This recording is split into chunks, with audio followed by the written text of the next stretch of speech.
La ziara de la Mecque a démarré par le mont Saour. C'est dans cette montagne que le prophète de Dieu Mohammed s'est caché afin d'échapper aux Mécois voulant l'assassiner. Aujourd'hui, le site est devenu un centre culturel.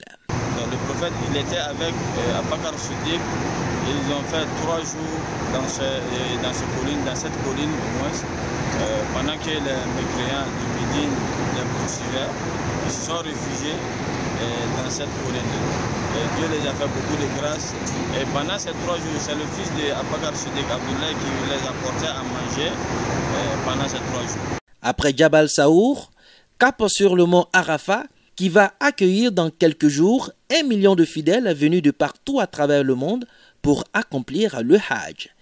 Le fait de venir s'arrêter à côté de la montagne et savoir que le prophète le prophète, le sceau des prophètes s'est arrêté ici avec ses compagnons dans ce climat qui est très très difficile, nous devons dire vraiment qu'on vient de loin et nous devons jouer aussi notre part pour apporter ce qu'on peut apporter comme soutien pour que cette religion avance. Tour à tour, le circuit culturel du Hajj a été passé au peigne fin par les pèlerins impatients de vivre ces instants. Il s'agit notamment du Jamarat, Muzdalifa et le site de Mina.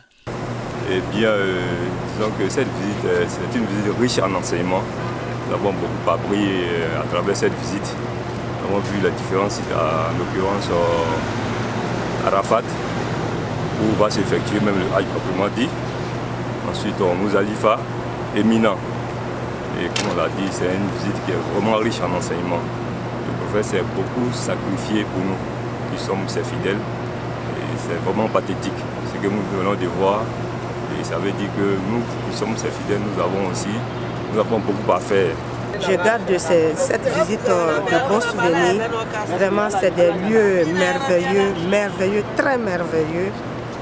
Et je profite de cette occasion pour vraiment faire beaucoup de bénédictions, pour que Dieu facilite le pèlerinage à tous ceux qui veulent venir. Le périple mécois s'est achevé par la visite du mont de la Lumière, où le messager de Dieu Mohammed a reçu pour la première fois la révélation du noble Coran par l'intermédiaire de l'archange Djibril.